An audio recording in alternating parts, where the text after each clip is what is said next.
Good evening, everybody. We're going to go ahead and get started. Go ahead and find your seats.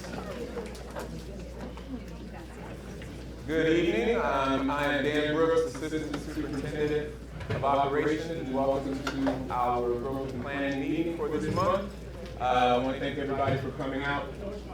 Tonight we do have Mr. Bob Templeton here, our demographer, and he's going to go over some things with us tonight. So tonight, what we're going to do, over the last couple of meetings, we've heard a lot of feedback from this particular committee. We've gone back and we've looked at, some of the feedback that you guys have given us. We've come up with some plans. Mr. Templeton is going to go through those plans tonight. And so at the end of this meeting, the goal is for us to have be able to take a recommendation to the board based on plans that we're going to vote on tonight. So we're going to go through them. So the way this is going to happen is Mr. Templeton is going to go through the elementary plan. He's going to talk about different tweaks that we talked about and what we think will work for us. We'll have Plan A, or Plan 1, Plan 2 for elementary. We'll have Plan 1, Plan 2 for middle school. And then we'll have Plan 1, Plan 2 for high school. I'm asking that you allow him to get through all of the plans, and then we'll come back for, say, elementary, and we'll talk about it, okay, based on what you've heard, all in favor Plan 1, all in favor Plan 2, any discussion, all of that good stuff. So that's kind of how the flow of the meeting will go tonight. Everybody good? All right. So, without further ado, Mr. Templeton. Thank you. I'll start with elementary plan 1, and this is based primarily off the first plan that we presented last week. And I am going to zoom into the areas and kind of describe the violet color, the light purple color is the new Selma Elementary proposed zone in Plan 1. The blue zone is the Wortham Oaks. The olive green would be the Rolling Meadows zone. So I'll start with this section of the plan first. So this does take a farthest northwest section off of the Wortham Oaks zone. It's primarily looking at the TPC Parkway, Marriott Parkway.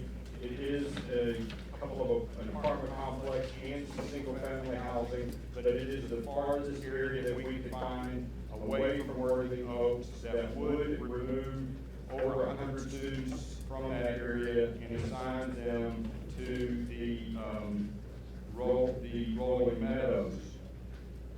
Now the violet color area is primarily taking students from the Rolling Meadows Elementary Zone. It's taking this section off of the Olympia Elementary Zone. This split area between Rolling Meadows and Selma I believe is Kentucky. So Kentucky is the road that splits here, and then it's primarily grabbing these two areas that are remaining at Rolling Meadows. So these areas are currently going to Rolling Meadows. When I get through these plans, then we'll show you the forecast for how this affects the enrollments. The other changes involve the Copperfield area. This corner of Copperfield would come off of Copperfield and move into the converse Judson Elementary Zone. We have this section that is currently attending Escondido, and it's a new area that does have some housing growth area in this Escondido zone. This area would come off of Escondido and move into Eloff. And then we have a little small section here that is currently zoned to Escondido. It would move to Woodlake Elementary. And then red outlines represent the current elementary attendance zone. So the Masters Elementary Zone has this, I'm going to call it a finger that shoots to the west. This area would come off of the Master Zone and go into Candlewood. Let me zoom in a bit here and see the detail on those streets. This is Alonzo Fields. Alonzo Fields is the dividing line that would make the dividing line between Masters and Candlewood.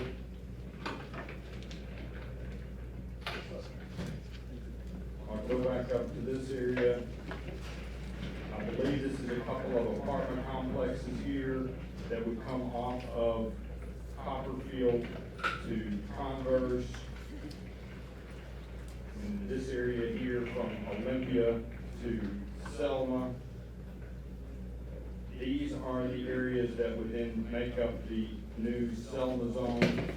Also on the Wortham Oaks, the only thing that's affected in this plan is the western edge of the Wortham Oaks elementary zone. So the forecast to go with this plan,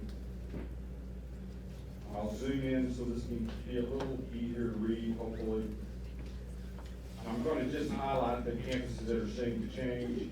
Now, Converse is right close to capacity. These can be looked at each spring when the district considers transfers, either through the out-of-district transfers or the choice transfers. That would be looked at each spring to possibly soften these numbers over time as they address the transfers. Same with Escondido. Escondido currently has over 200, almost 300 students transferring in. So even with that attendance zone change, the district would still need to look at addressing this enrollment through the transfers over time. The Selma elementary zone under this model would start with about 290 students, get to about 300 students in 5 years. And Rolling Meadows under this plan is at about 585 in 5 years. And Wortham Oaks gets to about 765, 776 in that 5 to 6 year period. Now I'm going to look at the elementary plan 2.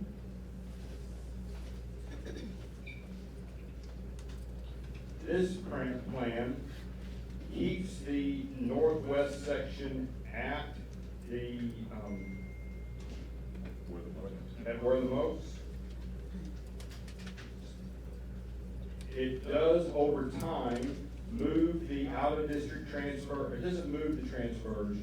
It causes them to be reviewed and stopped or considered to make sure it does not go beyond its capacity over time. So the transfers for either out of district or school of choice would be looked at and reviewed to then make sure that Wortham Oaks stays underneath capacity. So it does not move the attendance zone. It just looks at the transfer patterns.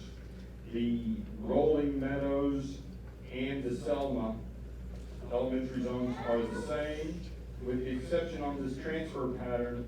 The transfers that would normally have gone to Wortham Oaks, they would be directed or considered to go to Rolling Meadows. So Rolling Meadows would become more of a target for some of the out-of-district transfers to roll into Rolling Meadows rather than the Wortham Oaks. So that's how this enrollment number will change due to those increased in transfer or school of choice over a 5-year period.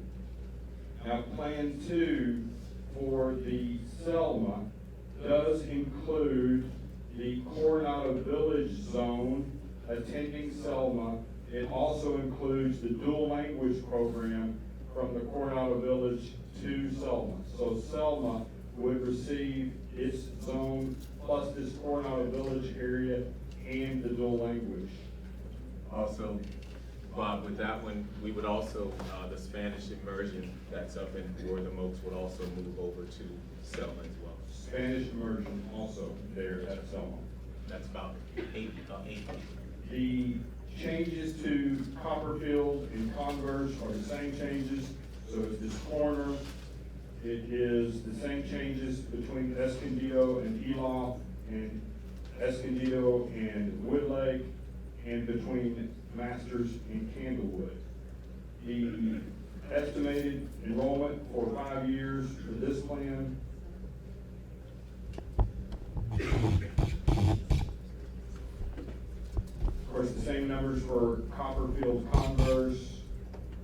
The Selma numbers with that change puts the Selma Elementary in 5 years at about between 645 and 654. So a much higher utilization for Selma Elementary. Rolling Meadows would be at about between 523 and 547 in 5 years. Again, that's the school of choice, or the out-of-district transfers moving into that school over time. And then Wortham Oaks would be at about 827 to 843 in that 5-year period. Now, we use these as building blocks for the middle school changes. Of course, we are opening Cibolo Creek Middle School. The yellow zone is the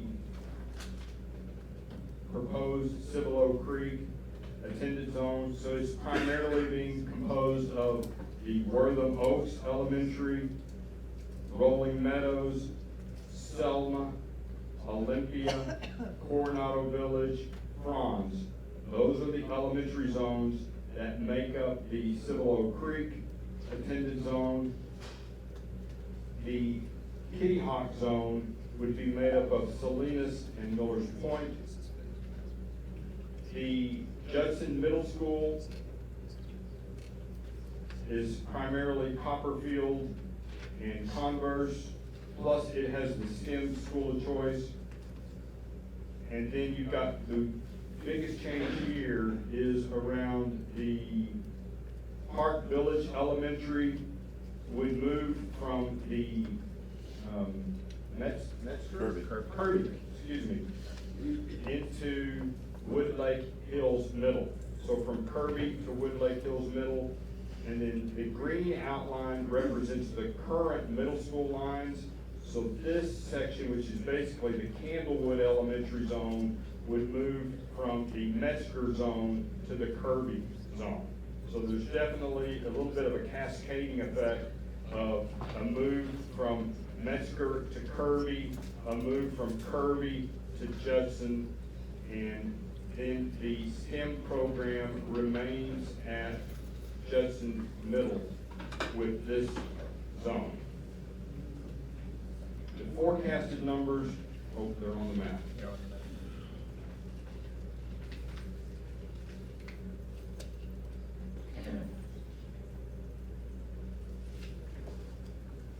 So with this plan, Cibolo Creek would have an enrollment between 613 and 771. Judson Middle would be between 1,000 to 969. Kirby would be between 700 and 813 over 5 years. Kitty Hawk between 650 and 716. Metzger 708 to 889, and then Woodlake Hills would be at about 852 to 839. So overall, pretty good balancing between the 6 middle schools. Plan 2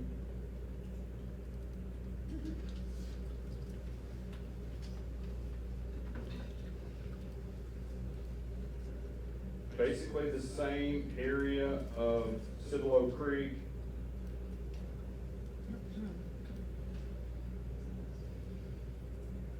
Kitty Hawk is slightly smaller.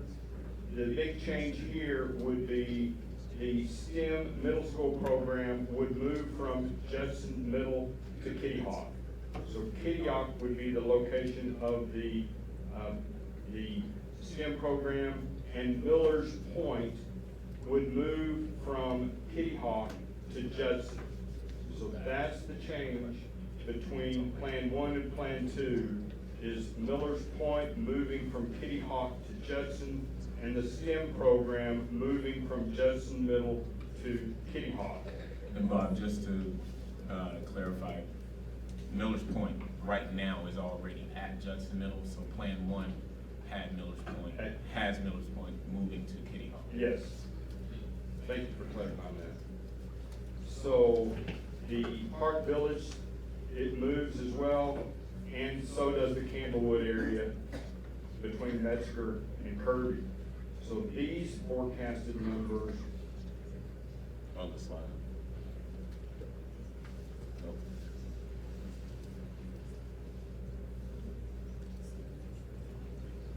Cibolo Creek, 613 again to 771. Judson, 729 to 705. So a little smaller here because of not having that stem. It's roughly about the same. And then Kitty Hawk would be between 941 and 980. Metzger, 708 to 889. And then Woodlake Hills, 852 to 839. Again, pretty comparable enrollments between the 6 middle schools. Now, this does provide the opportunity to look at the high school changes. We have 2 plans for high schools.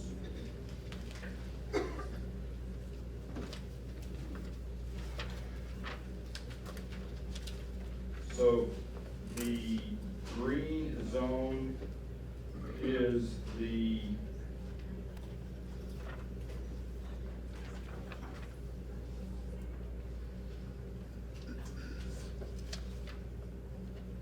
veterans, high school zone, which is basically Cibolo Creek and Kitty Hawk. So those 2 middle schools make up the veteran zone. So the difference here is what happens again at the middle school level. The change between Millers Point, between the middle schools affects how it lays into the high school. Judson High School then would have Judson Middle plus the Woodlake Hills Middle. Those would be the 2 middles that feed into Judson High. And then Wagner would be Metzger and Kirby. The forecast over 5 years, you'll notice the high school numbers are going down, and that's because we have some smaller class sizes currently in 6th, 7th, and 8th. So those smaller middle school grade levels are what's causing that number to drop over the next 5 years. Then it will start to work its way back up as we get those younger class sizes that are a little bit bigger as they move back up. But with this plan, Judson High School would be between 2,600 and 2,100 students. Veterans Memorial would be between 1,800 and almost 1,700. And then Wagner would be at around 2,200 students over a 5-year period. So Judson High, Wagner at about 21 to 2,200, and Veterans Memorial would be a little bit smaller in that 1,800 to almost 1,700 range. High School Plan 2, again, the difference is around those Millers Point and the changes at the middle school level. Under this plan, Millers Point stays at Judson Middle, and then the Judson High School still is Judson Middle, Woodlake Hills, Kitty Hawk, and Cibolo Creek make up veterans. It's the 2 same middle schools, but the middle schools are configured slightly different. The Wagner configuration is the same, but it's the change will happen between Judson High and the Veterans Memorial. With this plan, Judson High is a little bit larger, and you can see it would stay at about almost 2,900 students and about 2,300 students. And Wagner stays at that 2,200. Veterans Memorial gets a little bit smaller in this plan compared to Plan 1. Bob, one of the big things about this plan also is the recommendation of moving JSTEM from Judson Middle to Kitty Hawk. Yes. So the JSTEM this is the plan where JSTEM goes from Judson Middle to Kitty Hawk. Yes. All right, so now I'll turn it back over to Mr. Brooks. Okay, so we're gonna go back through them, and we're gonna talk about some advantages and disadvantages. So we're gonna go back to the elementary plan. So Plan 1, we talked about this northern portion of Word the Moats, this green area here, having it going down to Rolling Meadows. Those students up there going down to Rolling Meadows. Obviously, one of the disadvantages of that is that they can see Word the Moats Elementary School, or the new middle school right there. And so one of the disadvantages is busing those students down to Rolling Meadows, and then obviously travel time on buses to get to the school. Rolling Meadows Elementary attendance zone split at Kentucky. We talked about that. Coronado Village remaining open. Dual language staying at Coronado, and then the Spanish immersion staying at Word the Moats. That's the overview of Plan 1 for the elementary. Advantages: manageable numbers at Word the Moats, manageable numbers at Rolling Meadows, and then the Spanish immersion stays at Word the Moats. Disadvantages: Selma Elementary is underutilized in this plan. The numbers are small. Disadvantages, again, northern portion, bus to Rolling Meadows, extended travel time, and then also one of the biggest is, if we go with this plan, we would have to hire staff for Selma Elementary. Principals, teachers, counselors, all of that. And by our calculations, we're looking at about a $4.5 million increase to the deficit budget by going with this plan. If we move on to Plan 2, then we talked about this northern portion of Word the Moats staying in the Word the Moats area, keeping the split at the Kentucky Street for the Rolling Meadows attendance zone. Coronado Village Elementary School being relocated. That's staff, that's students, just picking it up, moving it over to Selma. Everyone moving over to Selma Elementary. That includes the dual language program, that includes the Spanish immersion, all moving over to Selma Elementary. The advantages of that is the attendance zone stays the same for Word the Moats. Only moves transfer kids out of Word the Moats, as he talked about. We would look at, as students have the ability for school of choice requests, we would more scrutinize whether or not we allow students to come into Word the Moats based on the growth of Word the Moats in that area. We would have to scrutinize that, and then possibly allow, especially out-of-district transfers, to kind of funnel them down to Rolling Meadows if they're still wanting to come from one district into our district. And then any internal, intra-district school of choice, again, we would have to possibly tell them, okay, we're capped at Word the Moats. Students aren't allowed to transfer in if they don't live in that zone, but you are able to go to any of the other schools. Again, that would be based on numbers. The other advantage is Selma Elementary now is appropriately utilized by moving Coronado over to Selma. We now have manageable numbers. I think we're at around 700 over a 5-year period for Selma Elementary. Bob? 650. Okay. 650 to 660 in 5 to 6 years. Got it. Same thing with Rolling Meadows, manageable numbers there. The disadvantage, it limits school of choice, and Spanish immersion is affected. And then I'm sure a disadvantage for some would be that we would be moving Coronado over to Selma. So that's our elementary plan, those are the two plans, and that was based on, again, feedback we got out of this room for the last couple of meetings. We went back, did some tweaks as far as the attendance zones and whatnot, and came up with these two plans.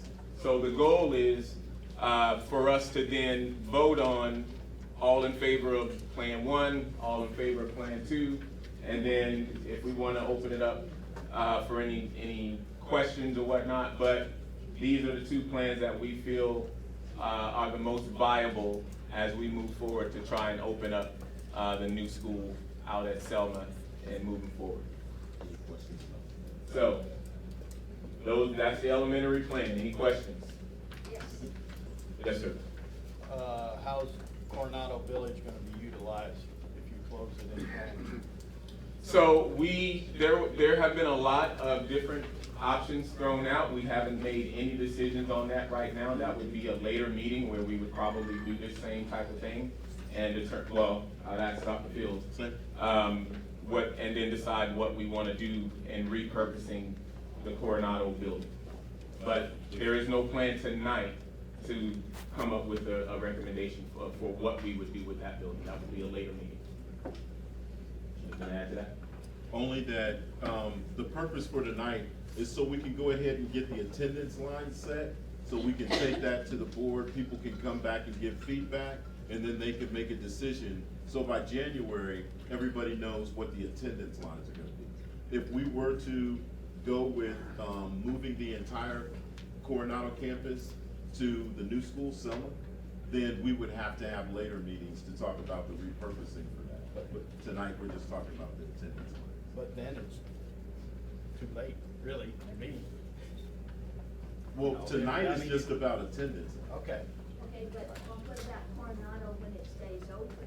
Exactly, you said dual language, would all the students be there that are there now, so it'd be the same? If Coronado stays open? Yes. Right. All the students that are there and the program would stay there. So the numbers Add that, anything to it, or is it, because it's at 55%, correct. so that's okay?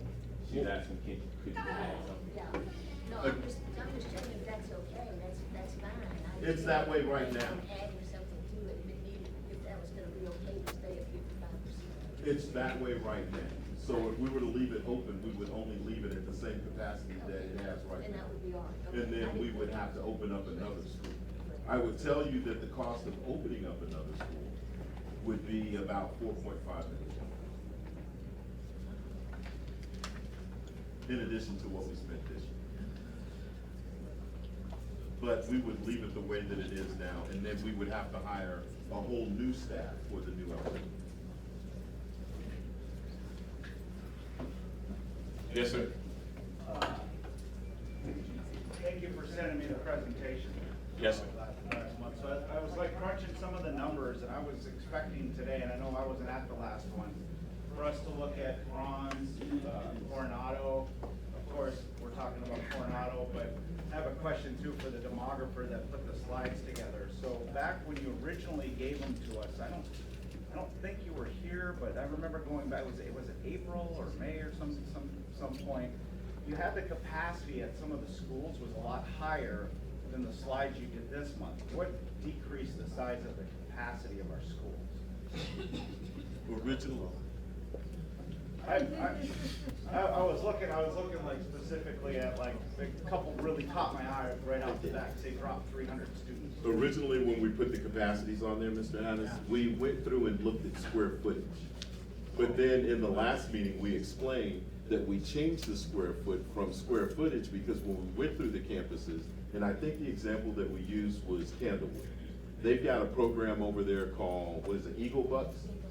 And they've got several rooms dedicated to other things that we wouldn't put that Eagle Bucks store out. It's been there for years and it's pretty, good for the campus. So what we did was we went through and reestablished what the capacities were to move in the room. I didn't want to say it, but I was thinking, oh, there's furniture stacked in those. No, not at all. Okay, all right, I'm just making sure, Yes, all right. And then I looked at, the other thing I looked is at the south end of by Park Village in Hartman.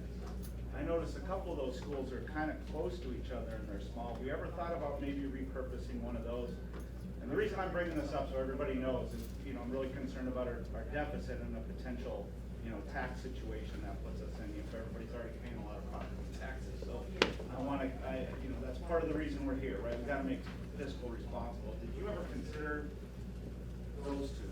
Yes, sir, we did. Okay. One of the things that we looked at as a cabinet is we looked at possibly it being a pre-K focus area. Early childhood center. And, but the capacity would then have to shift all the way to Hartman. And although in their heyday, they were able to handle a large amount of students, we've taken we've taken a lot of portables away. So we don't know if they would be able to handle that whole capacity, moving the students from Park Village on top of the students at Hartman.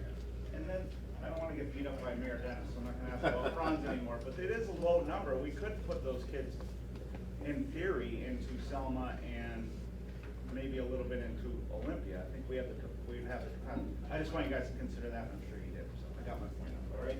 And then the other one is on the middle school, and we're not there. You want me to wait until we're to that one? Yeah, 'cause on the Right, middle we're school, not on the we middle got- school yet, but for the elementaries, I appreciate the questions. One of the things that Mr. Hattis just said was that, looking at maybe repurposing Live Oak. One of the things that we looked at are the amount of students that, I'm sorry, I went to Live Oak, it's Ed Prom, my bad. One of the things that we looked at were the amount of students that live in that area that go to the campus. And the amount of students that live in the Ed Friends area that go to the campus are like 280. Whereas the amount of students that live in the Coronado area that go to the campus are like 120. So that was the difference. Any other questions about the elementary? Please don't hesitate. Yes, sir. Well, the other thing I'm just gonna say is, the one thing that's driving me mad is I can't imagine busing kids past Wortham Oaks Elementary down.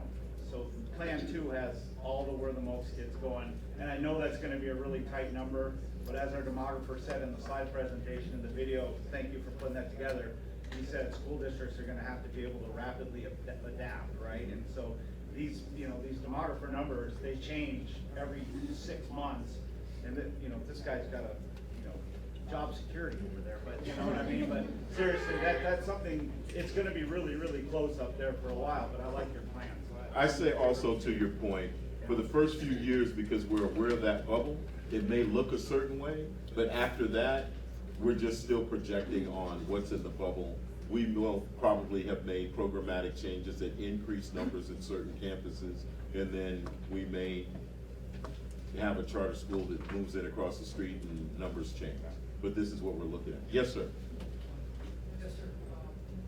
Looking at the numbers, I see overall capacities, some are in the order of 60 to 70%, based on your numbers. Okay, so that over quite a period.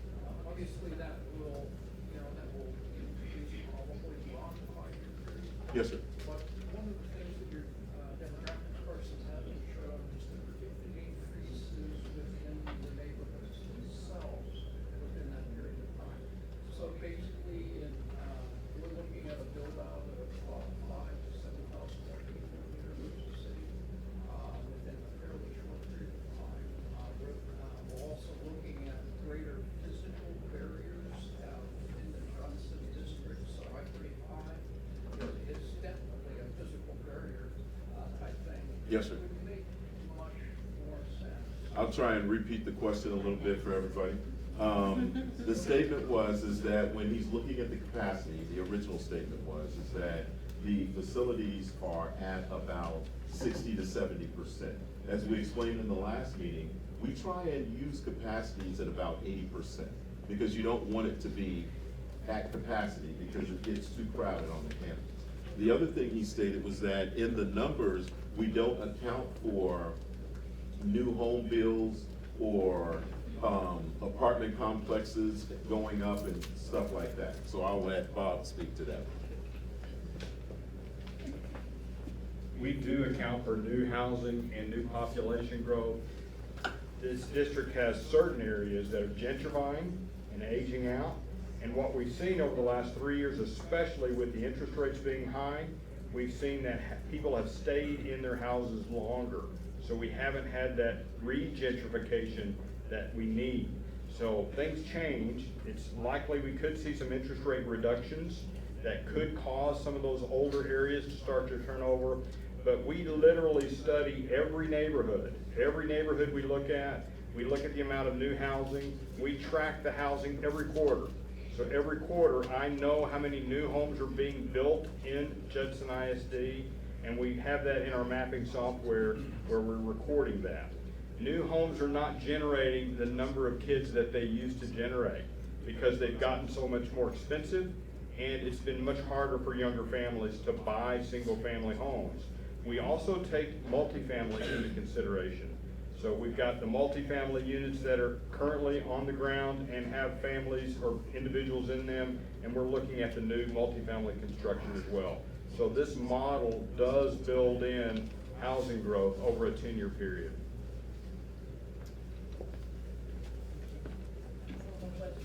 Any other questions? In your analysis of gentrification, it's always interesting to look at essentially, us in the room that are no longer contributing to your, student rate, I think, because of our age, I think. But the reverse is true, and that is essentially, for example, Universal City has a rate, a population rate that's now significantly older than it was before, and our death rates are significantly higher than they were 5 years ago. Right. So essentially, we can talk about new builds, and we can talk about reutilization or regentrification of the older properties that are actually more cost effective, type thing. So, you know, and I doubt whether essentially death rates are included in your. No, but the turnover is. So we really are looking at how the neighborhoods are turning over, but you're exactly right. It's exactly like my parents. My parents live in the Austin area. They've been in their house for 35 years, and they're paying taxes on a home that they bought 35 years ago, probably very similar to your situation, where their taxes are frozen, and they're paying taxes on $200,000. They're not moving because their cost of their housing is so much less. So that is what's causing people to stay in their houses longer as well. But no, we definitely look at the home sales because we also have a database that is showing us how many homes are selling, existing homes. So we're looking at the existing home sales as well as new home sales. Any other questions? Yes, sir. So on the plan to close down PE and move the settlement, is there any logistics for the kids in that area, or is it up to us to get across? As far as transportation? Yes, sir. The question is, if, as far as the plan that has Coronado Village being sent over to the new elementary school, is there a logistical plan for the students as far as transportation? And the answer would be yes. We would provide transportation for those students to go to Selma Elementary. Any other questions? Yes, ma'am. My question is on Escondido. It looks like on this, my question is for Escondido. If we can maybe, put the slide, please. Just the numbers or the map? Oh, no, because I know on the previous, meeting that you guys have a plan, and there's 2 plans that was mentioned, but it looks like that the 2 plans would still be the same numbers for 5 years, reaching its capacity and over capacity. So is there really just those 2 plans for Escondido? It's just one plan for Escondido. I mean, Because it looks like the So- number doesn't change on either plan, so it's gonna reach the capacity, and we're almost there already. let her know that 300. So right now, at Escondido, there are, I know about those transfer stuff, your bills. So we would have to relocate. You can't, at any of the So are those 300 right there? 'cause added it's- in, they're added in. It's, so that it's It's still there? yes, ma'am. Yeah. Only because we haven't made the decision to pull them out yet, so we left the numbers in there to show. But the question is this, you guys, for Escondido, what we're showing here is that the school is getting too big. So that's why we kind of moved that little bit of land from Escondido over to Eloff to bring down numbers. Everyone saw that, right? But also, when we looked at transfers, and Lacey, correct me if I'm wrong, we've got about almost 300 students transferring into that campus that don't live in that area. And if we were to have that at any other campus that was over capacity, then what we would do is tell people, you can't transfer into that school. We haven't done that yet, but as we see it go over capacity, then we're gonna have to let people know, there's like almost 70-something students that don't live in the district that come to our district to go to Escondido. So what we would say is, hey, we want you in our district, but we can't afford to have you at a campus that's over capacity. But right down the street at Eloff, or right down the street at Converse, we'd be happy to have you come in. And those are the conversations we're gonna have to bring down some of those numbers. But right now, those students are still reflected in that. Yes, sir? On the dual program, you're gonna leave, and on the plan one, you're gonna leave the dual language at Coronado Village, right? We would leave everything in Coronado. But then you say you have to build a 4.5, dual language program in Selma. No, sir, not at all. We That's said that, on your disadvantage. it said that what it should say is if we were to leave Coronado, then the dual language program and the students would stay at Coronado. Then we would just redraw lines for the new students at the new elementary. The 4.5 million comes in because you gotta have the teachers there, you have to have a principal, assistant principal, nurses, all of the staff that comes along with staffing the facility.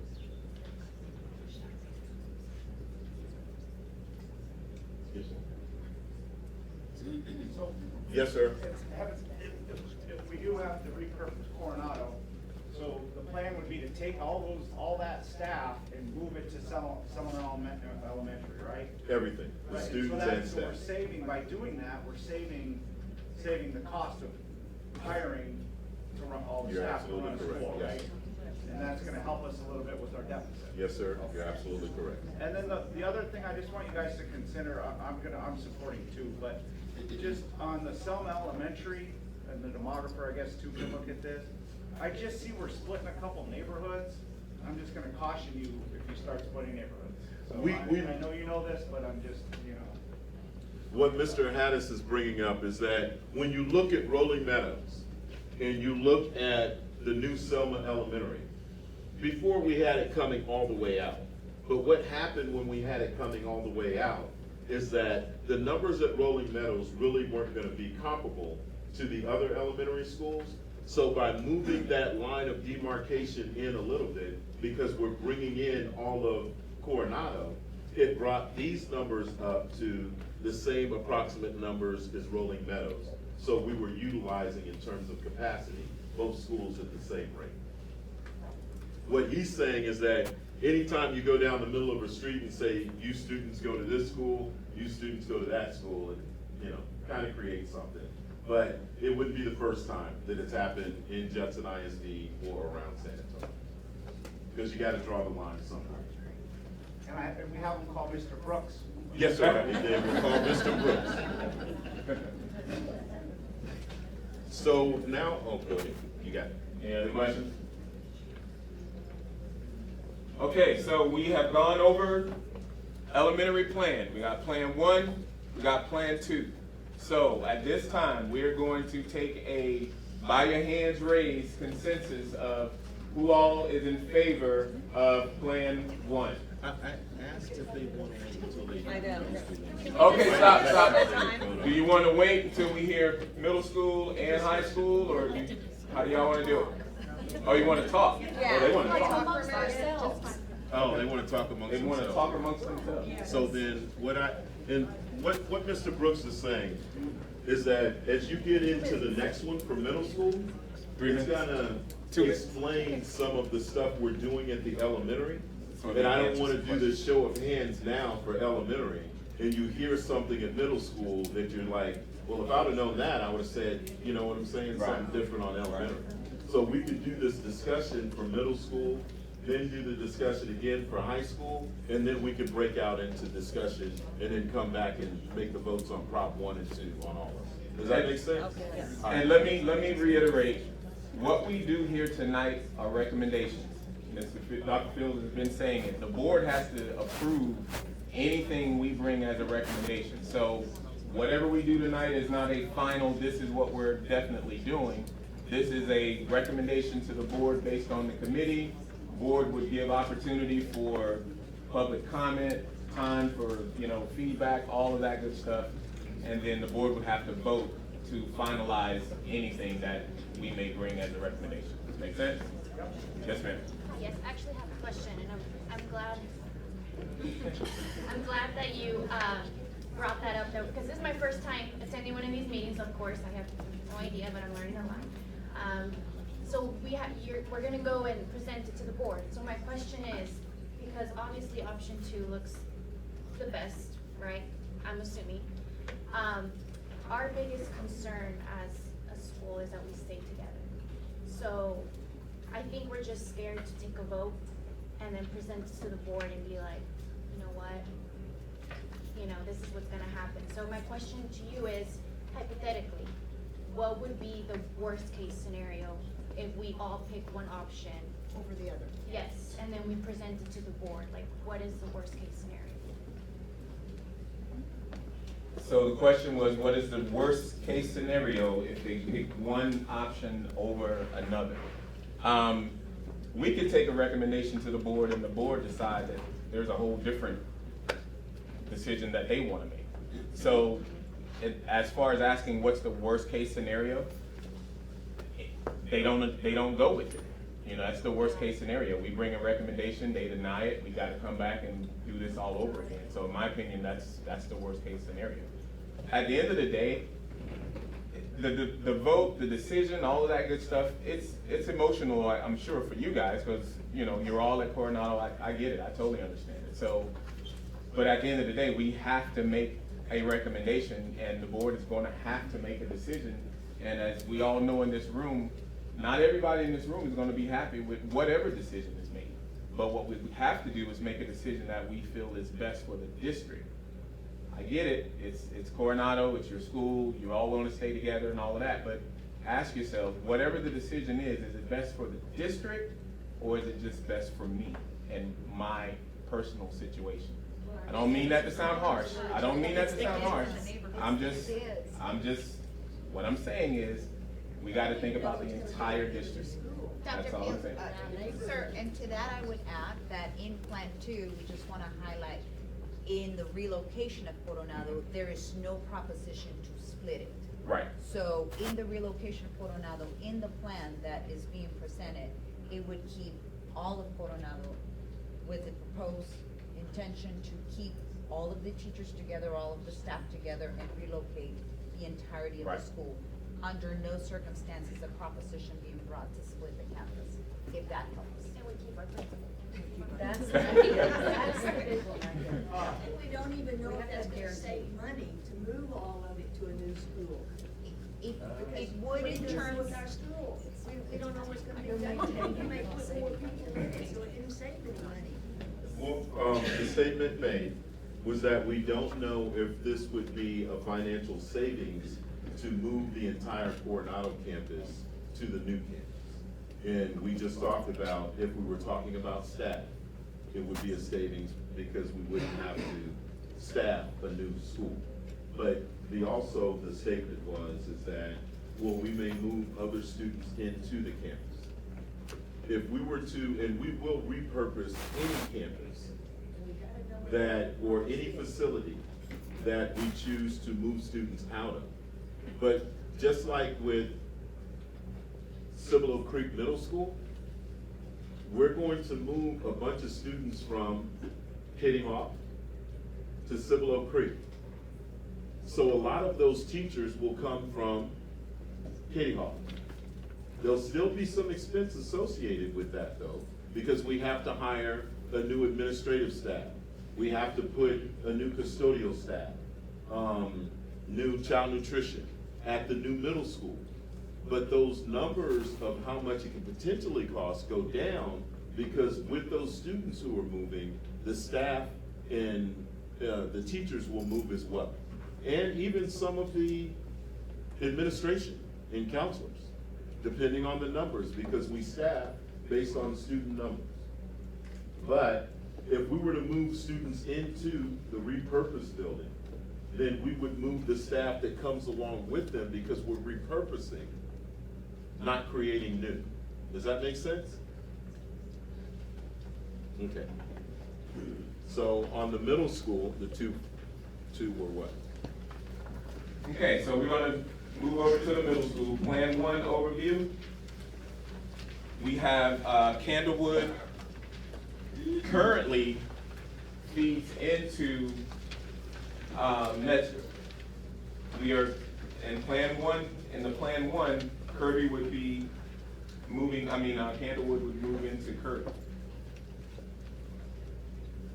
Park Village would move from Kirby Middle School, where it currently feeds, it would move into Woodlake Hills Middle School.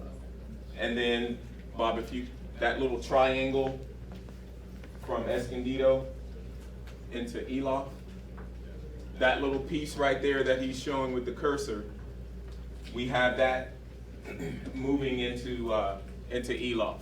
And that kind of relieves what's happening at Escondido. So, from a feeder pattern standpoint, Judson Middle School would get students from Converse Elementary, Copperfield, and it has JSTEM already in it, which is about 300 students. Metro Middle School would get students from Escondido, Woodlake Elementary, and Masters Elementary. Kirby Middle School would get students from Pashal, Candlewood, and Hopkins. Kitty Hawk Middle School would get students from Salinas, Crestview, and Millers Point. Cibolo Creek would get students from Coronado, if we go with this plan, Selma, Rolling Meadows, Olympia, Ed Franz, and Wortham Oaks. And then Woodlake Hills Middle School would get students from Eloff, Spring Meadows, Hartman, and Park Village. Now, the advantages of this plan, it keeps JSTEM at Judson Middle School. It allows Cibolo Creek Middle School to be appropriately utilized as far as the number of students opening that campus. And we got a pretty even distribution of students among all 6 of the middle schools.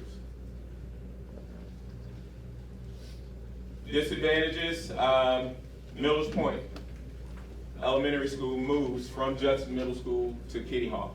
Isn't that closer though? Yeah. I mean, it makes no sense. Yeah. So that's the Plan 1 overview. Any questions on that? For the Plan 1, for middle school? Yes, sir. If elementary plan 2 is chosen, how does that affect Cibolo Creek Middle School if plan 1 is chosen? Since Coronado Village is gonna be no more. Or I guess in Selma, is there, those kids would be considered elementary? Coronado will be scratched out and they're all gonna be at Selma anyway? All at Selma, yes, sir. Okay. Yes, sir. And then they'd all go to, Right. and then to Beverly. Okay. Yes, sir. Again, I wasn't here, and I know Mr. Rubel's, he's, Councilman Rubel back here, he's more into the math than I am, but he's onto something a little bit when he's looking at the capacity numbers, right? You guys are shooting for 80% or whatever you said, right? On Kirby Middle School and some of the other ones, why have we considered repurposing one of those schools? There's 3 schools that are close to each other, and I don't think any of them are above 65% with either model.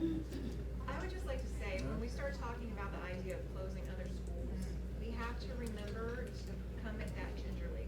I'm Because doing it's- my best, I understand, thank you. It's, you're breaking apart communities in more ways than I think you it's a little bit more with education than just dollars sometimes. Answer my question. In a moment, yeah, but it's a little bit more than just the dollars sometimes. It really is the people and the kids that live there and the traditions that they have. You know, it's easy to say that we can wipe those away, but it really is something to take into consideration. So to just bring that up without, you know, a lot of representation or having something for those school members to be able to talk about, I would just please ask that you caution. Well, let me clarify for everybody, so everyone feels like they're part of the discussion. So the statement was, did we look at, in terms of capacity, the middle schools? And some of the reasons why you're seeing some of these recommended changes is to make sure that we're increasing our middle school capacity or the student population to get closer to that 80% capacity that we were talking about before. Another statement that was made was that we have to be careful about when we say close a school, because really, we're not in a position to close anything. We are in a position to repurpose facilities as we move forward.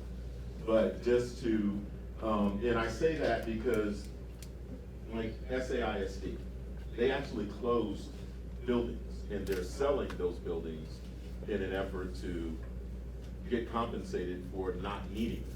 We're not in that position. We are in a position where we need to repurpose some things and best utilize it. But we're not in a position where we can just close a building and sell it because we need it for student numbers or enrollments that we have.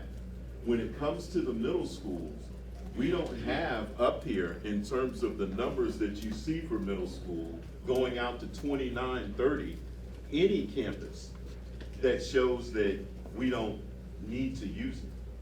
Now, we could send those students to another campus, but we'd essentially be over capacity except for Judson Middle. Now, the only thing I caution about Judson Middle is that in its heyday, Judson was huge. They had about over 5,000 students. So the way that they coped with that is they built two campuses, the red campus and the gray campus. Neither one of those campuses were built as a middle school.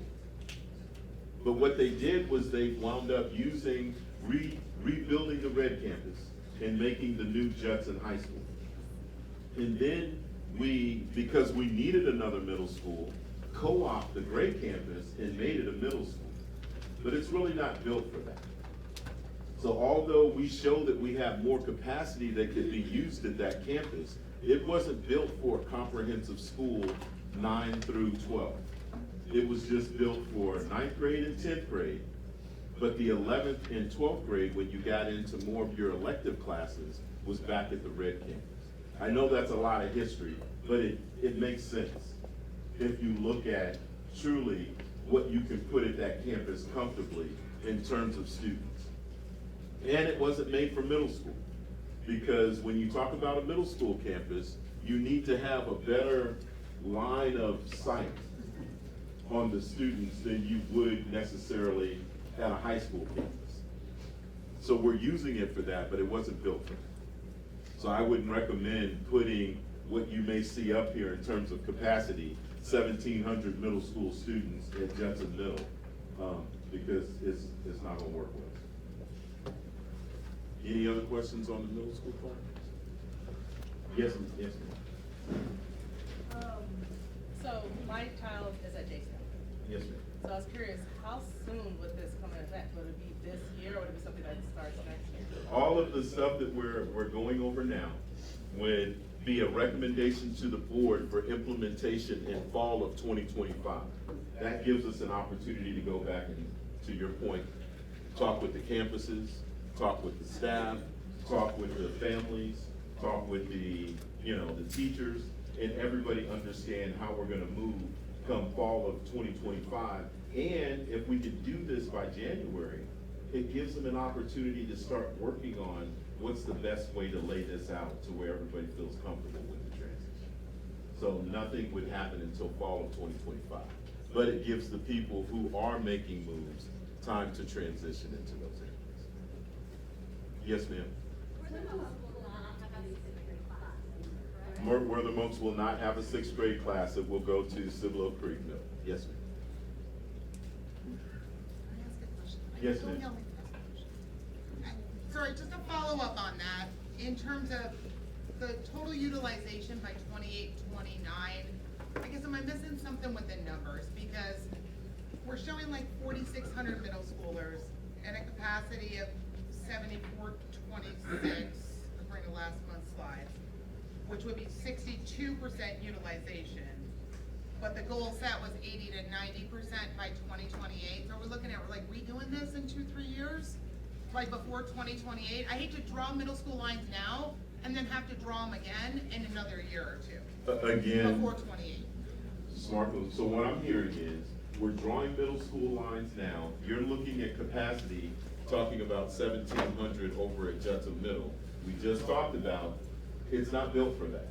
So let's make it more like the other middle schools and bring it down to a capacity of 1,080.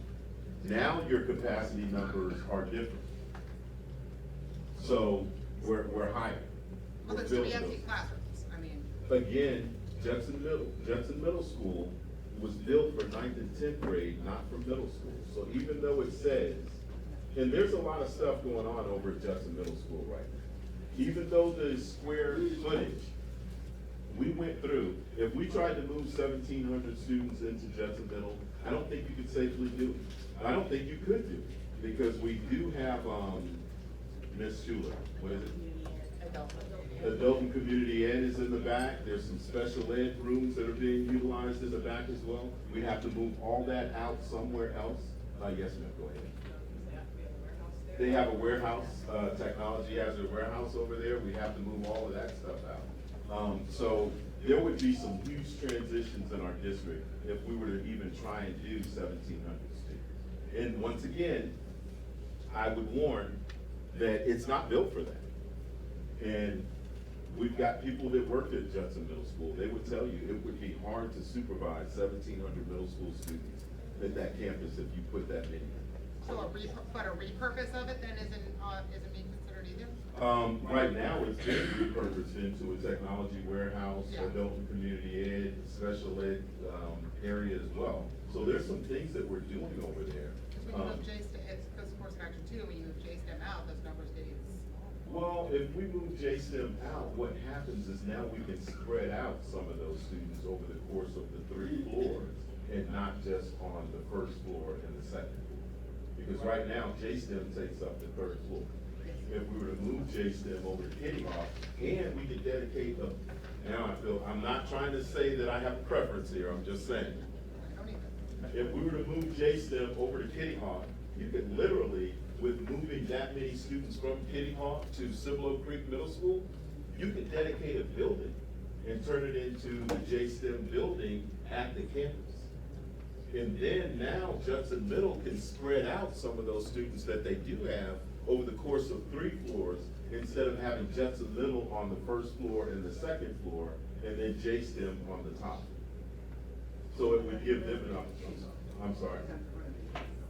We would have to renovate whichever building we choose to put them in, but it wouldn't be major renovations, because it's not like we're moving huge machinery from JSTEM to Kitty Hawk. We would just be moving the program. Now, we would have to get maintenance to help us in moving some printers and stuff like that. And then we'd have to remarket it, but that's not something that would prevent us from moving. But that cost would come out of general fund versus if it moved to Cibolo Creek, the cost would come out of bond money. Like building a STEM lab at Cibolo Creek, You bring up a good bond point. money, and Cibolo Creek's eligible for a school action fund too. It's As a middle eligible school, for a right? They school could get a action grant. fund. But one of the things that we did, and we just talked about the bill. Now I feel like I'm going off again. When we built, and now I'm gonna ask facilities to stay tuned in. When we built Cibolo Creek Middle School, it was a new design that we kind of looked at that came from COMAP. That is correct. One of the things that we did in this new design is we looked at CTE. So there's a certain part, when you walk into Cibolo Creek, you walk in the front, the admin office is over here. If you were to walk straight through, there's gonna be this huge amphitheater part that you could pretty much put 1,000 students in the middle of the school, surrounded by the buildings. Over on this side is CTE, fine arts, and some other things broken off into sections. As you walk down the hallway, there's gonna be an open area where the library is, where you can kind of, more like a Starbucks thing. You sit in there, read a book, keep on going. But it's not one of those things where you walk in, shut the door, and everybody says, shh, don't say anything. Then, upstairs is gonna be the science area, then the English area, and then social studies, with different things where you can write on a glass wall in the hallway and teach a class in the hallway. I'm saying all this to say this. Over at Judson Middle, when you had JSTEM, you could move them to the 3rd floor and isolate it out. There's nowhere to isolate in Civil Oak Creek Middle School. It's already isolated out by its areas. So you can't move a JSTEM, it wasn't built for that. But over at Kitty Hawk, to your point, you could dedicate a building and do that. And it is built for that. But Civil Oak Creek Middle School wasn't designed to move in a separate program that would take over a whole floor and be able to use it in that capacity. In addition, when we come up with programs, we try and make them centralized. It's difficult to put a program at the top end of the district and then cart people from all over the district in terms of transportation all the way up to the far end of the district. Make sense? Yes, sir. I don't want to belabor the point, and ma'am, I'm trying to be as sensitive as possible, but I'm also concerned about our deficit problem and our staff members, right? But, you know, we have a problem we have to address, right? And so, going back to, and I'm not picking on just Kirby, but them 3 middle schools in that cluster there, I saw the slide, Kirby's gonna be in, what, 5 years, what is that, about 63% capacity? That seems, that just stands out to me. Barring everything goes as planned, right, and we know it can fluctuate, but you know. It'll still have 800 students in it. And if we were gonna relocate 800 students somewhere else, now what we could do, and it has JLA over there as well. That's part of that capacity, but it's a whole different program. Right, I understand all that, right, I get all that, but I thought I saw like, there's 600 there right now. That's not counting JLS. That's not counting the JLA students. In addition, what you'll see here is on Plan 1, if we were to make these changes, then now they go to 719 students starting next year, with a potential to go up to 813 in 5 years. So that would be helpful in the future for planning, so that I don't have heartburn if we can include all the programs in that school. Gotcha, yes, sir, understood. Understood. Then I don't get in trouble with my neighbor here, right? Yes, sir. She's actually very nice.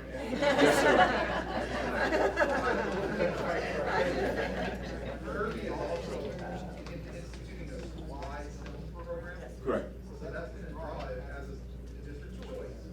We're gonna see kids that are interested in being able to not only move to Judson or wherever that is, but also Kirby, the whole school to do it. Correct. So that's gonna affect the numbers. Mr. Brower brings up a good point. One of the plans that they just implemented, the LASSO grants at Kirby, is that they're implementing STEM at that campus. That should be an attraction that attracts people to that campus. And we can't really calculate those numbers in here, but we do anticipate an increase of people who don't get into the JSTEM program, still want to be in STEM. Now you can go over to Kirby and then do all 3 years through that program. And so if that's successful, that's very great to hear. So if that's successful, then there's a high probability we're gonna draw from Metzger and Woodlake Hills. Sure, or we could draw from Northeast So then, but that- or Northside, Or the other schools that we don't talk about. or out of district. But that could lower definitely those other schools, so It we'll could. keep an eye on that. It could, yes, sir, yes, sir. All right, perfect. Okay. All right, any other questions about the 2 for middle school? Oh, we didn't go over Plan 2? The difference with Plan 2 would be keeping, the, JSTEM to Kitty Hawk, I apologize. JSTEM to Kitty Hawk. And moving Miller's Point And then back. moving, well, we're not moving it back, we're just keeping it where it is. It's supposed to be at Judson Middle, it would stay at Judson Middle. Now, the big one is high school, and I'd ask athletics to stay awake on this one. Because basically, what we don't want before we start, and he gets into those numbers, and I'm gonna put it down. Okay, gotcha. So the high school one is that we looked at what the numbers are gonna be going forward. And what we're trying to do is, I mean, it's Judson Independent School District. Judson's always been the biggest school. We'd like to leave it that way. But even more important, what I'm hearing from athletics, and correct me if I'm wrong, is that we don't want all of our schools, now that we've moved away from Judson and Wagner being 6A, and then Wagner went 5A and Judson was still in 6A, what we found is that we didn't find ourselves in a gym across town playing each other, trying to take one of ourselves out to get to the state championship. So I think athletics enjoys that right now. So if we could, they want to keep the numbers to where one will be 6A, one will be big 5A, and then veterans will be small 5A, but all of them will have an opportunity to get to the end of the road without having to go through one of the other schools to get there. So what we've done is we tried to draw the student numbers to where we can establish that. We got with Treva and Carl and Tiff and asked them, what do the numbers look like for 6A? And where should they cut off? And she told me that the numbers should be around, 2,300 for 6A? So 2,300 for 6A, and then for 5A, the numbers should be 2,200? I think you said 21.5, and it goes up 50, so 2274. And then for small 5A, anything over what, 1,300? Anything over 1,300. So on this proposal that you see here, this shows, this is the one, Brooks, Bob, where J-STEM stays at Judson Middle? Or is this the one where J-STEM moves? This is the one where it stays at Judson Middle, but we move Miller's Point to Kitty Hawk. So with moving Miller's Point to Kitty Hawk on this first one, if you can show me those numbers, Bob, you'll see that Judson, if we were to make the move, let's not pay attention to 24, 25, because they're saying if we make the move right now, that's how many students would be in there, but we're in that school year. So let's move to 25, 26 next school year. Then Judson would come out at about 2,400, but eventually through this bubble that Bob talked about of low middle school numbers, in 5 years, we go to 2,107. So now Judson is big 5A. Then at Wagner, it would be next year about 2,200 students. They stay kind of steady, but then in 5 years, they're big 5A. So now what we're doing is we're playing each other in these backyard brawls trying to get to the state championship. But then veterans comes in at about small 5A, starting off at about 1,800 next year, but then going down with that bubble to about 1,600 in 5 years. So if we were to move J-STEM from Judson Middle to Kitty Hawk, like we spoke about, then now the numbers change to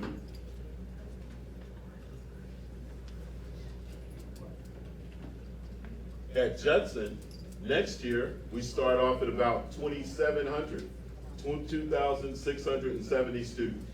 And then in 5 years, they go to 2,300, they stay 6A for the next 5 years. Then when we go down to Wagner, next year, they would start off at about 2,200, they stay pretty much the same, and in 5 years, 2,200, they're big 5A. Then veterans would start off, and here's the capacity again, Mr. Haddis, at 1,500. The bubble takes them down to about 1,500 students, but they stay small 5A.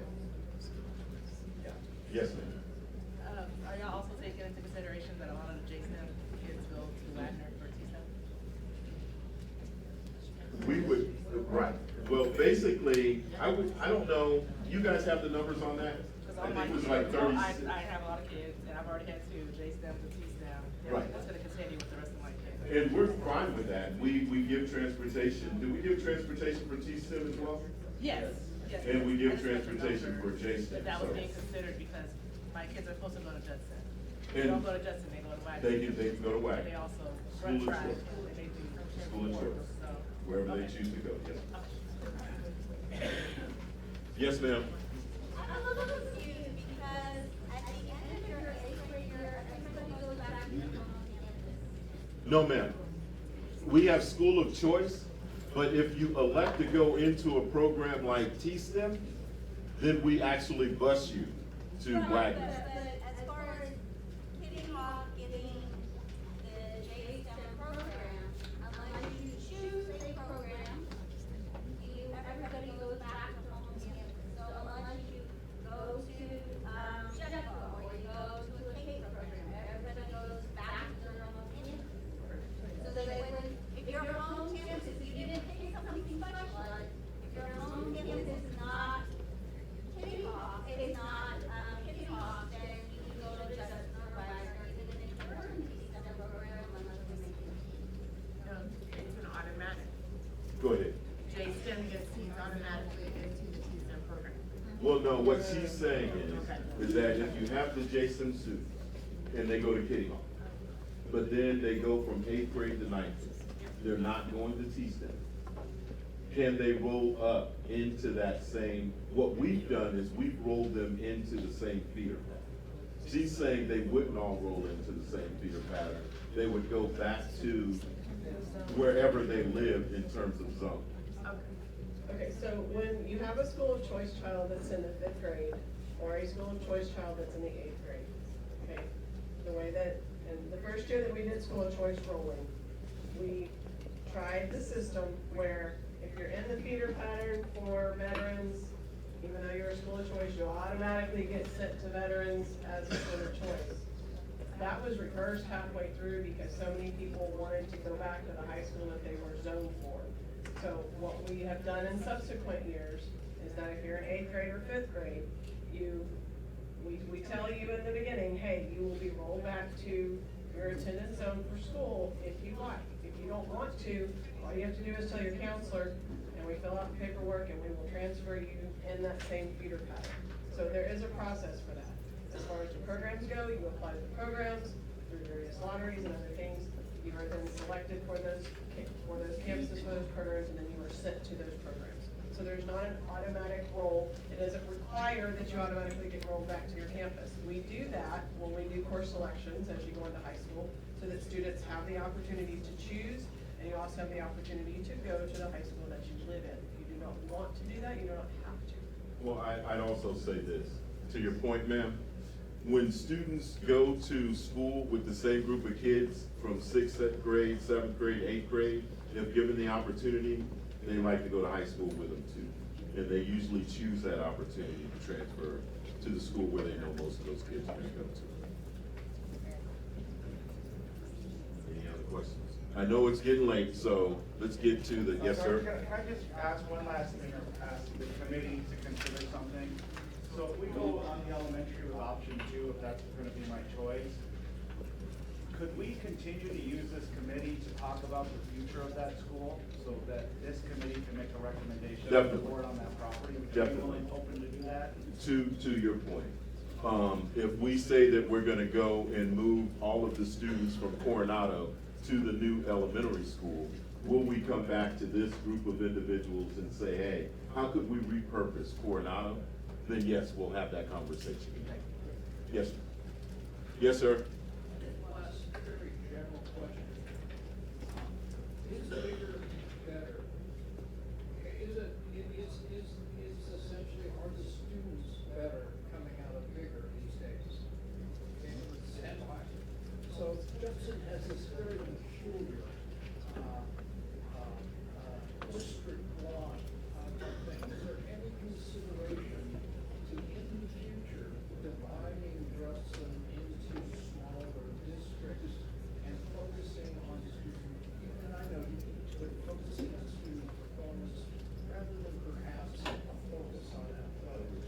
Understood. I'm not saying the focus here, the statement was, is bigger better?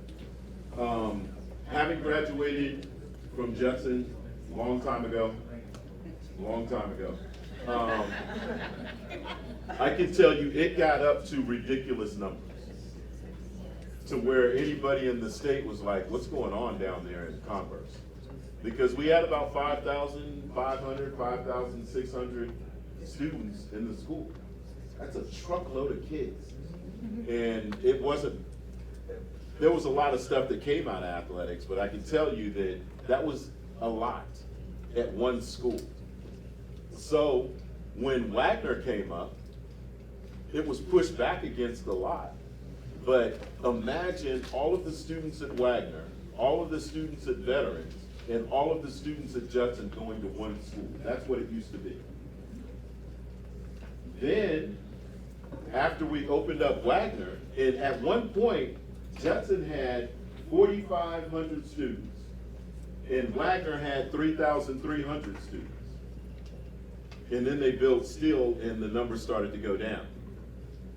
But what they did was they redrew the lines, and they pulled, I remember it distinctly, about 700 kids out of Wagner and sent them over to Judson. But then they said, we're gonna build this new high school in the middle of nowhere on Evans Road. And everybody was like, what are we wasting money right now? And then they didn't have the money to do it with a bond, so they kind of did a TRE, or they just, they got $60,000 or $63 million to do it. And they built it just the first half. And everybody was like, this is in the middle of nowhere. Now imagine if we didn't have it. Because all of those students would be back at Judson. Way too big. And they'd be getting bused all the way back down. So that was ingenious to pull that off back when there was nothing there. So smart move on Judson's part. But to your point, sir, I agree. Bigger's not always better. We feel like we are parceled out, if you look at it in terms of feeder patterns, to where we've broken it down to make it more manageable. And we don't have these huge campuses, not at the elementary, middle, or high school level right now. So, yes, ma'am. In this plan, do we have people represented from transportation? Because at current time, all of the buses are coming from the Judson, high school area to get all the way out to Evans Road, to get all the way out to all of these different places. Then you have the programs like JSTEM and TSTEM, those students will live Lord knows where, but you are also providing transportation. Then you have the different schools that we're trying to, break apart. If you are in JSTEM, you could easily, if you move it over to Kitty Hawk, you might have kids that are coming all the way from, the certain areas, because you have a very long stretch. Are we talking about transportation having more than one port? Because if everyone, as a former bus driver, if everyone's coming from Judson, it is better. So my first kid pickup, I'm leaving from this area to go all the way 20 minutes out to get those kids and then come back, you know what I'm saying? So and then now we're changing some of the feeder schools, so that bus driver, you might have used to have Rolling Meadows, but now you have a different elementary school, but your route is still the different high schools. What are we doing as far as transportation when you think about these new plans that we're doing? Because you don't have a lot of bus drivers. I said I was a former bus driver. So you don't have a lot of bus drivers, and they are stretched thin. They're already doing double routes. They're already using kids to go and pick up kids to still get them. And we do, count on some of the kids now having parents bringing them in. We count on, okay, kids are going to be a part of athletics, so they're not going to take the bus. We count on that, but we still have a lot of kids that we are busing, because we just said we're going to have, we said that we're going to count on Kirby to have this new JSTEM program. So those kids are going to be bused. So that's a whole other school of kids that are going to need transportation that may live anywhere in Judson ISD, this whole range of area. I'm gonna summarize your question. Yes. Okay. Her first question was, do we have a representative of transportation? Yes, Mr. Johnson. He's the director of transportation. Have we taken into consideration the transportation issue? And she brings up a good point. It's difficult to find bus drivers right now, because once people get CDLs, there's so many ways to make money with that CDL that they oftentimes don't stick with driving in a school district. They go drive for an oil field or something like that and make 3 times as much. In addition, Mr. Johnson has preached to me for years. There's a certain thing called dead miles. And what she's saying is that our bus barn is across the street, better yet, in the back of Judson. But if you are picking up students in the Candlewood area and dropping them off at school or dropping them off at Kirby, you just drove all the way from downtown Converse to Hopkins to drive around and pick up kids, drop them off at Kirby, and then drive all the way back up to drop the bus back off at Judson. Those are all dead miles. If we were to park a group of buses and make a temporary bus barn in the back of Wagner, there's a lot of parking space at Wagner not being utilized. But once you start putting buses out there, kind of not at the bus barn, around a gated area, you leave yourself open to vandalism. So we've tried that. In addition, there was an open place by the annex over at Park Village, where we talked about creating a temporary bus barn there, where we could park buses and then deliver in that area without having to come all the way back. Problem is that Park Village proper, the community, isn't really built for those heavy buses running in and out every day on those streets. So that could create a problem. Then we talked about, is there a place up at Veterans or the new middle school that we'll be able to use to drive around? So we're looking at some of these areas to determine whether or not we can establish a temporary bus barn somewhere else and have entrance and egress there. Yes, ma'am. So one of the things, I've never seen this before, we don't have lots on our buses, that's number one. So if we could get lots on buses, that would probably cut down on a lot of vandalism. But also, I thought that Judson PD has, our police department, I thought that they do patrols where if we did have to house them different places during their routes or whatever, they could be monitoring those different areas. Gotcha. So, and we're gonna move on to the voting in just a second, and I don't wanna make it about all transportation. I will say this, her statement was, we should have a portable police, a police person that rides around and checks the area out. I can tell you this, another area in which it's hard to find people to work is the police department. To the point where we just took it to the board that we're willing to even pay for a person's certification if they go through the academy and come back and dedicate the years to Judson. But it's difficult to find police officers right now. And that's because they made the mandate that there should be a police officer at every campus across the state of Texas. Well, there's just not enough police officers to get that done.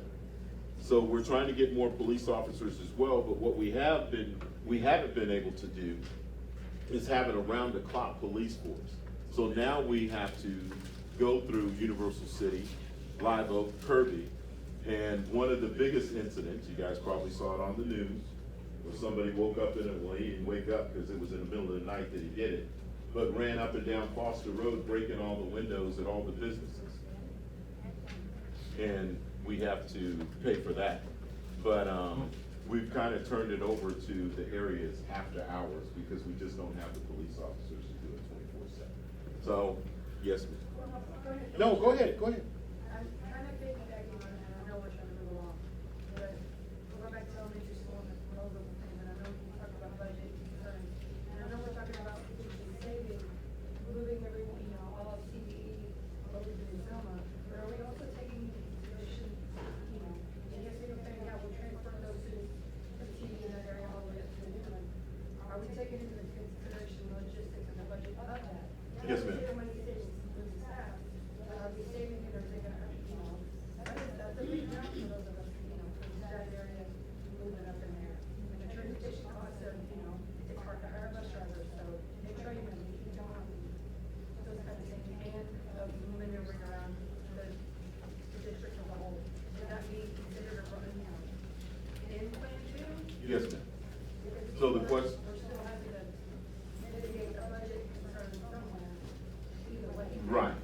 budget concern with staffing is 4.5 million. We have buses in the bus barn. We just have to recruit bus drivers to be able to do it.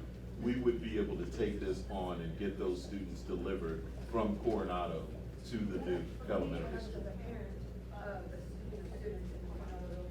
Yes, ma'am. You know, that is my concern, because we already have an advocate for the buses, because currently my student already goes there, and we're at Coronado, there was mentioned last time, but, you know, the logistics of even having that, and then the bus driver themselves, so adding on extra difficulties, I'm kind of struggling, I'm having trouble to see how that's helping logistically, because that's not really a question per se, but. I know, I understand. The statement was, is do we have the capacity to move the 120 students that live in the zone of Coronado up to the new elementary?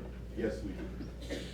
And have we allotted for that? Yes, we should be able to get that real quickly, Mr. Johnson. Yes, sir. I would say that it would be more difficult to go up to TPC with the buses, because now your kids are gonna get up a whole lot earlier. That could be 2 to 3 buses to make that happen. That's 3 drivers trying to find up there. So all the traffic and all that would be much more difficult to do. What he's saying is that if we had to transport all the way up to the Wortham Oaks area, then that's a lot more difficult than being able to take them right up to Lookout Road, which is a lot more maneuverable, because you can come back in on the back way by, what is it called? Our Lady of Perpetual Help? That back Evans way. Road. Evans Road. Thank you so much. Yes, ma'am. Enrollment in some other school or something may be affected by, we don't know, Coronado is empty and you're gonna repurpose it for something else. Kind of, what is it gonna be? Cause you may end up pulling it from some other school and then your enrollments are all messed up somewhere else. Excellent point. So, Yes, ma'am. you know, it is kind of important now to kind of know what's going to be. You had suggested several things at the last couple of meetings. Yes, ma'am. Special ed classes may be moving to there. Yes, ma'am. And that would affect some other schools enrollment. Not quite, because what we're talking about was adult years, not special ed classes. And adult years is right now housed at Judson, but it's, How many kids is that? Dr. Shopping. Over 100, I don't wanna give you exact. In adult So years that- program? So that. In the adult years program? School It's close to it. for 100 versus 300 now, I don't know if that helps this. But I also know that we talked with one of the things that you mentioned at the last meeting was about moving the special ed department itself Correct. into that facility. But our adult years program, they don't stay there the whole day, they go half a day and half a day. So it's a half a day AM or half a day PM, because what we're trying to do is split to take jobs in the community. And that's what I was, what's, There's younger classes too, I think we talked about that. no, ma'am, no, we were talking about, I what, I can explain that, I know what she's talking about. There was a discussion, there's a couple other districts who have like an ELE program, the severe kids who don't go into gen ed at all, and have those with an adult year program, combined into one center is what she's talking about. And I don't know if that's north side or northeast. Yes, it is a model that some districts have, but we have not discussed it. And then you mentioned, ERC offices. Yes, ma'am. in there. Is that still something that? again, we haven't gotten to that part yet, but all of what you mentioned, the original statement about Coronado Village was, if we were to. There's one more, before you move on to something else. I'm moving on, yes, ma'am. The, J-Care, you mentioned the alternative class on there, which does not belong in the middle of the neighborhood. So if there's anything else that there is. Again, if I could have everybody's attention real quick, please. The original statement was, if we move other students into the, building, then that would decrease the numbers at other campuses. First, we're not looking to move students from other campuses we are looking to move programs in, but if we were to move those programs in, we would only move them from the buildings that they're currently in to repurpose. So it's not like we would be taking students and the numbers would go down that we showed you today. And then the final statement was still going back to the alternative school. We are going to come back and revisit how we repurpose Coronado Hills. But right now, we're just looking at trying to get down the attendance line. So now I can go talk to the principal of Cibolo Creek Middle School and say, these are the students that are gonna be projected to go to your camp. I can talk to Kitty Hawk and say, this is how many students you're going to lose when we redraw the lines. These are the programs that we're gonna move into your facility. We just wanna get to that part, but tonight, you guys will just give us a vote. We'll make the recommendation to the board. They'll chew on it for a month. You guys will be able to come in and give feedback to the board. Eventually, we'll make a decision, but by January, we need to be able to tell students, parents, faculty, staff, where they're gonna be housed and what's gonna happen. So this is just a matter of raising your hand, saying Prop 1 or Prop 2. So we've kind of beat this horse. We said phase 1 was the sliver at the top and leaving Coronado open for elementary. So a show of hands for doing that. I apologize. Yes, you may talk. We are going to put this off for 5 minutes and then we'll come back to it. So.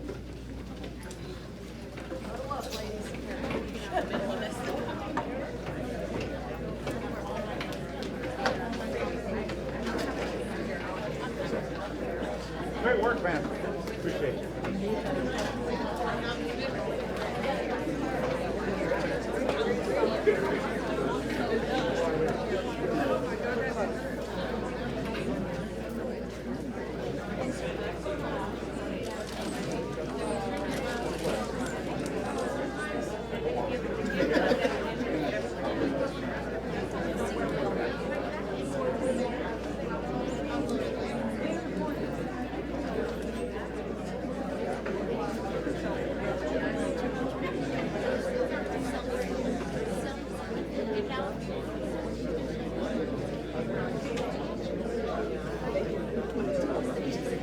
But anyway, you might get reached out to. Yes,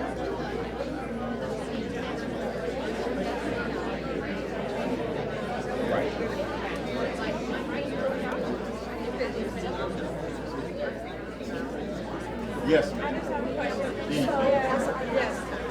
Texas, and I'm Yes, from ma'am. Coronado, where my roots go, and love the stuff for my life. If we go country, I know you don't know.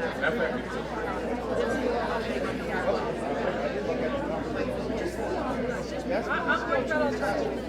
No. I don't want to. I'm very afraid, and I'll tell you, Dr. Bill, my house is all loaded with somebody comes to my house. I got in trouble when they did our streets for carrying guns because the construction guy was honking at my dog. And I'm like, I don't need to turn it off there. So how much? Go back to me.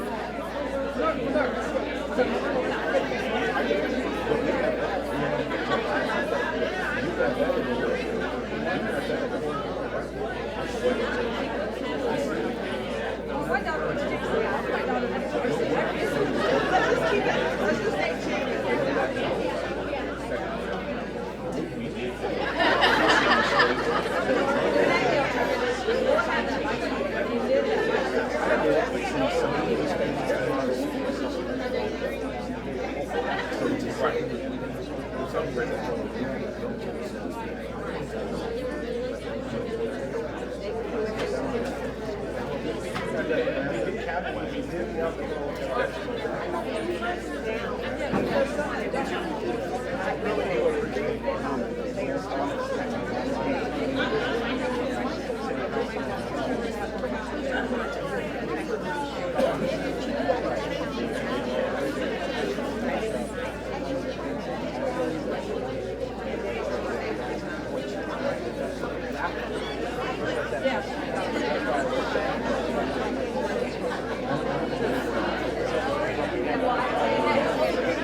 tell you about something. It's on the Bible. So there's other things that I don't want to, I'm not going to pick myself. 3 minutes. 3 minutes.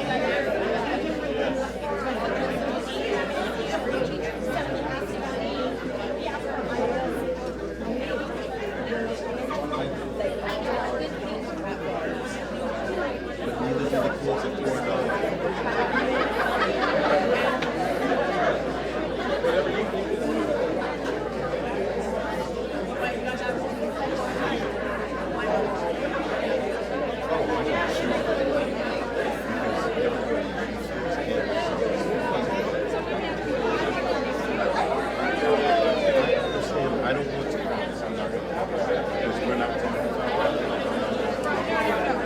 but what I'm pretty sure is that we're going to have that conversation as much as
Judson, and if you've been there lately, you see this big black fence that's almost 13 feet high around the entire campus. So you can't get up and then you have to have a key to get in. Once you can't get in, unless there's a police officer allowing you in.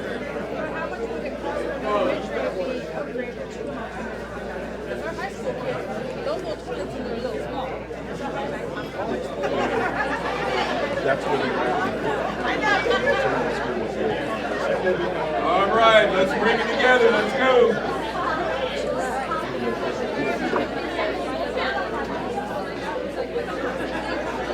We can find our seats, please.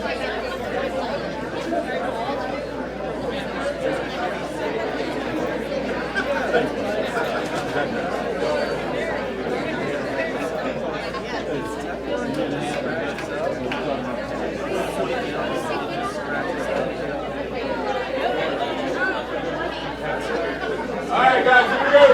Here we go.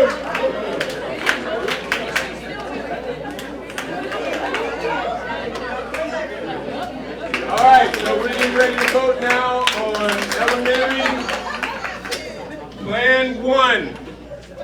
Elementary plan 1. Need a show of hands if you are voting for elementary plan 1. Hold them up high. Keep them up. Elementary plan 1. Hold them up high, keep them up. Elementary plan 1.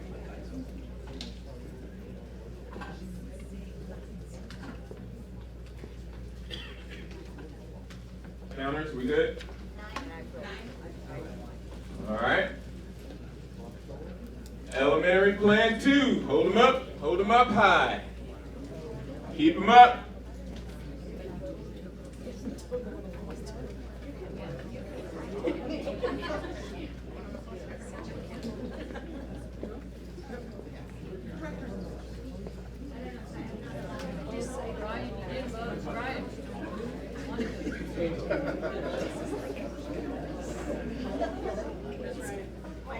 What? Oh, no, I can't.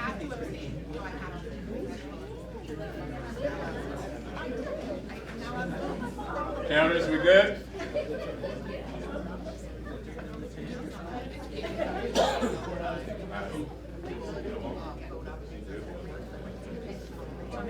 Are we good?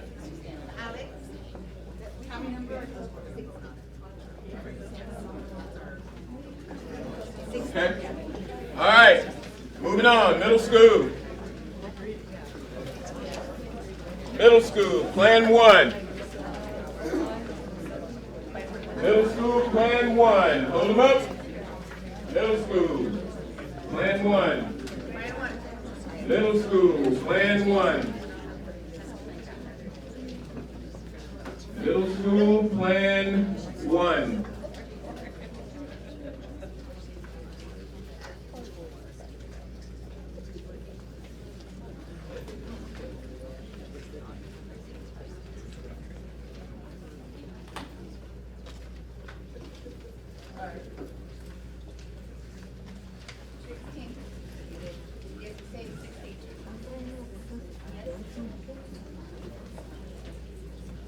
Good.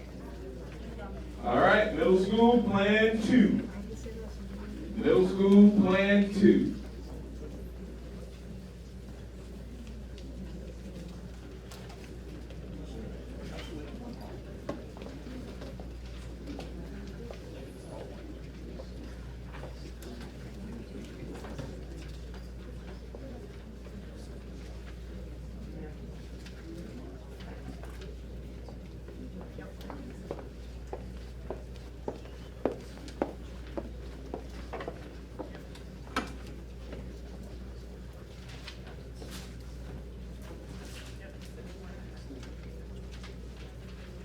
Good.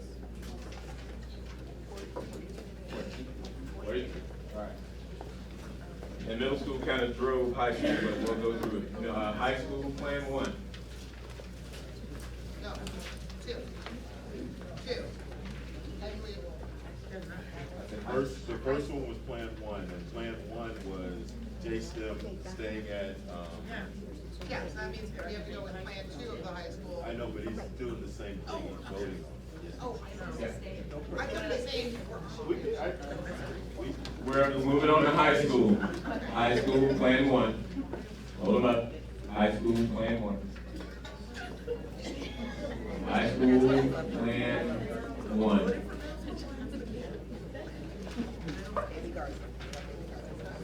Yeah, this would be based on what you voted for. Right. I'll do it again, sorry.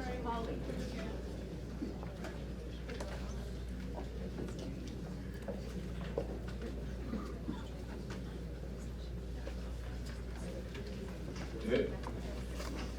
And finally, high school, Plan 2. Hold them up. High school, Plan 2.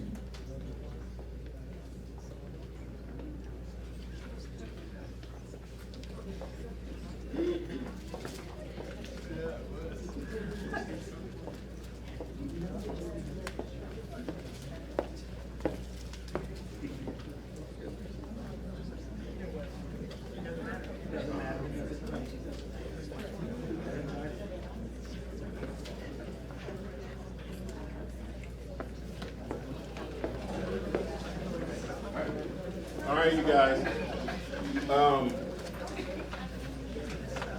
One more time, just real quickly, I want to say, Mr. Templeton, thank you so much. I know that this is a lot of work. I know it's a lot of number crunching, so thank you.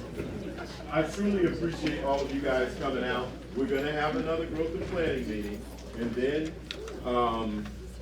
once we determine what's going to happen with the attendance lines, because we'll have to go back and make a recommendation to the board. Again, they'll give it about a month to chew on, get some feedback from the community. They'll make a decision.